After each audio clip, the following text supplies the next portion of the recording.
지금 4호선이랑 7호선이 이렇게 더블 역세권이 있는 곳이고 앞으로 이쪽에도 개발 호재들이 남아 있습니다. 전부 지금 주공아파트 단지들이 같이 있는 곳이어서 여기는 앞으로 이제 재건축 호재가 있는 곳이다 이렇게 볼 수 있어요. 안녕하세요. 내 집 마련 멘토 강남 여의주입니다. 오늘 영상은요, 종잣돈이 적은 분들이 서울에서 내 집 마련을 어떻게 시작하면 좋을지 이런 부분에 대해서 알려드릴 예정입니다. 종잣돈이 작으신 분들이 보시면은 유익한 내용이니까요, 끝까지 시청해주세요. 안녕하세요. 10월 결혼을 앞둔 28살 동갑내기 예비 신혼부부입니다. 올해 7월 전세 만기를 앞두고 있어서 신혼집 마련에 고민이 많습니다. 작은 평수라도 매매를 해두는 게 앞으로 자산관리나 자금 운용 측면에서 더 유리하지 않을까 싶어서 전세보다는 매매를 고려 중입니다.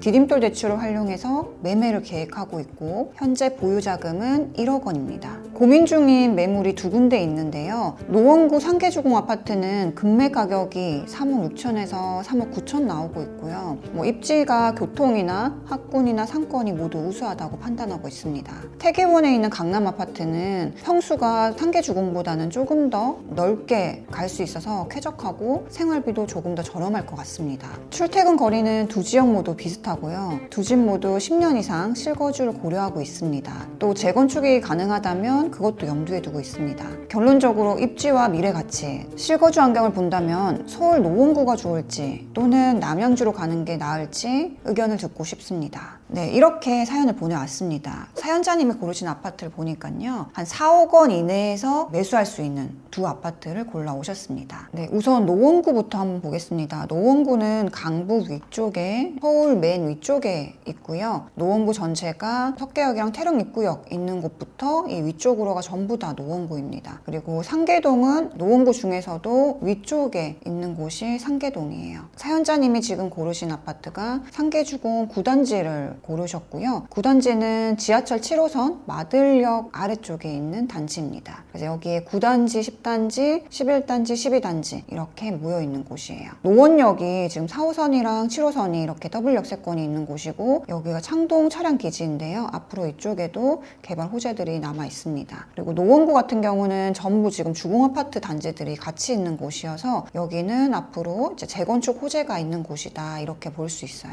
이제 남양주 같은 경우는 사연자님이 고르신 단지는요, 여기 별내역에서 한 정거장 더 들어가면 태계원역이 있습니다. 그래서 태계원역 앞에 있는 강남 아파트를 고르셨어요. 상계주공 9단지 같은 경우는 88년도에 지어져서요, 지금 38년차 아파트입니다. 2830세대이고 4억 미만으로 가능한 곳이 지금 17평이 가능하고요. 17평 같은 경우는 최근에 3억 9,800만 원까지 거래가 됐습니다. 그래서 이전에 이제 고점까지는 한 6억 원대까지도 22년도에 올랐었는데요. 하락하고 나서는 아직까지 크게 반등하지 못하고 이제 바닥 가격에 있는 상태입니다. 전고점 대비해서는 33% 정도 낮은 가격이다 이렇게 볼 수 있어요. 다음은 이제 태계원역에서 고른 단지를 보면 여기도 경춘선 태계원역 바로 앞에 있어서 여기랑은 굉장히 가까운 초역세권 단지입니다. 여기는 가격이 3억 5천 정도 예상을 하고 있고 23평을 고르셨거든요. 이 아파트는 94년도에 지어져서 32년차 아파트고요. 913세대입니다. 그런데 이 단지 같은 경우는 아직까지 재건축 이슈라든지 그런 부분들이 딱히 지금 나와 있지는 않은 상태예요.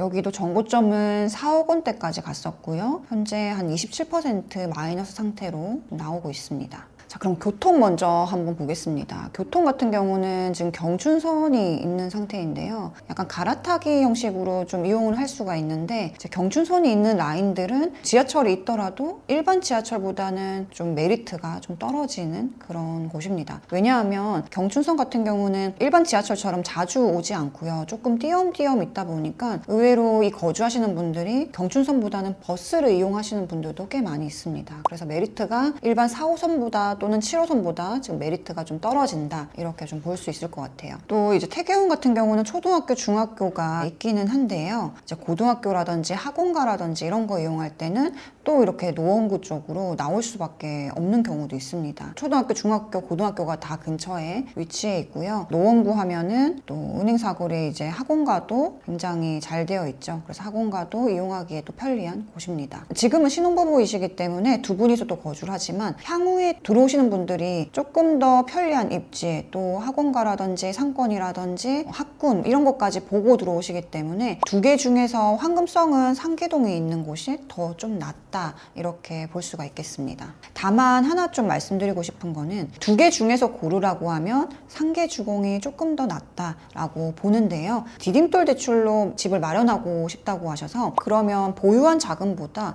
조금 더 자금이 필요할 수도 있습니다.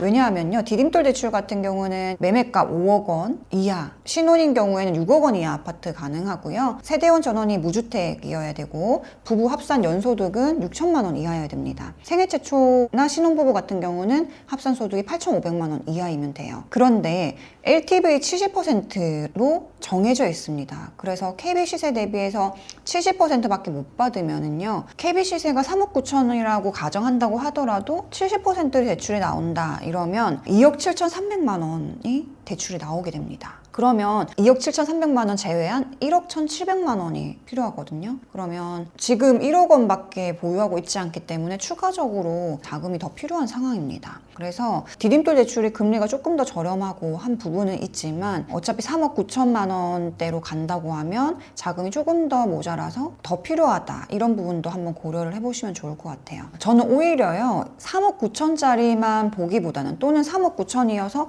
더 저렴한 단지를 더 작은 평수를 들어가기보다는요 조금 더 평수를 넓혀서 21평, 22평 이런 곳들을 좀 보신 다음에 대출을 조금 더 받아서 진행하는 방법을 좀 추천을 드립니다. 상계주공 9단지로 예를 한번 들어보면은 21평 가격이 4억 7천만 원입니다. 그러면 4억 7천을 디딤돌 대출을 받지 않고 생애 최초로 받으면 80%까지 가능해요. KB 시세가 4억 8천만 원 정도 넘기 때문에 그러면 4억 7천에 80% 대출을 받는다고 하면 3억 7,600만 원을 대출 받을 수가 있습니다.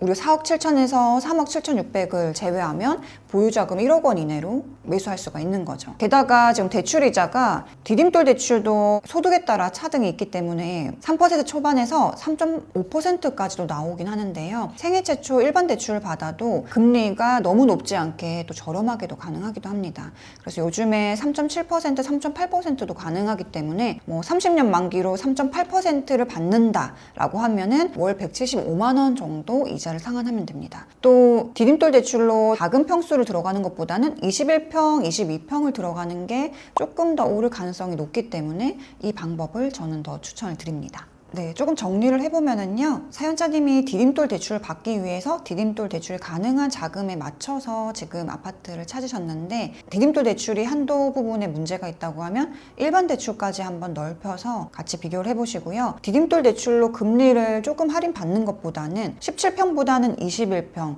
또는 24평 여기 상계주공 내에서도 조금 더 큰 평수를 선택을 하는 게 훨씬 더 좋습니다. 왜냐하면 거주 환경뿐만 아니라 대지 지분 자체도 다르기 때문에요. 향후에 가격 상승이 있을 때 올라가는 가격 폭도 조금은 차이가 날 수 있습니다. 그 다음에 들어오려고 하는 수요자분들이요. 사실 1인 가구들보다는 아이를 학교 보내는 3인 가구 또는 2인 가구가 상계동을 찾는 경우가 훨씬 더 많습니다. 그렇기 때문에 수요가 좀 더 많은 아파트를 고르는 게 더 낫기 때문에 저는 너무 작은 10평대보다는 20평대에서 고르시는 걸 추천을 드려요. 그리고 추가로 9단지도 물론 좋지만요. 9단지를 가격으로만 보신 거기 때문에 4억 7천 이 정도에서 고르신다고 하면 다른 단지들도 많이 있습니다. 보시면 12단지 또는 11단지 이런 곳들도 5억 원 넘지 않게 21평, 22평 정도를 매수하실 수가 있고요. 태계원을 가고 싶었던 이유 자체가 17평보다는 더 큰 평수 가고 싶었던 것이기 때문에 그런 부분들도 한번 고려를 해보시면 좋을 것 같습니다. 그리고 또 아래쪽으로 내려오게 되면 또 여기랑 가까이 붙은 곳들은 용적률을 다른 단지들보다 조금 더 역세권 혜택을 또 받게 됩니다. 그래서 다른 단지들에 비해서 조금 더 빨리 반등하는 단지들도 있는데요. 그런 단지들도 같이 한번 비교를 해보신 다음에 최종적으로 몇 단지를 갈지는 다시 한번 고려하신 다음에 고르시면 더 좋을 것 같아요.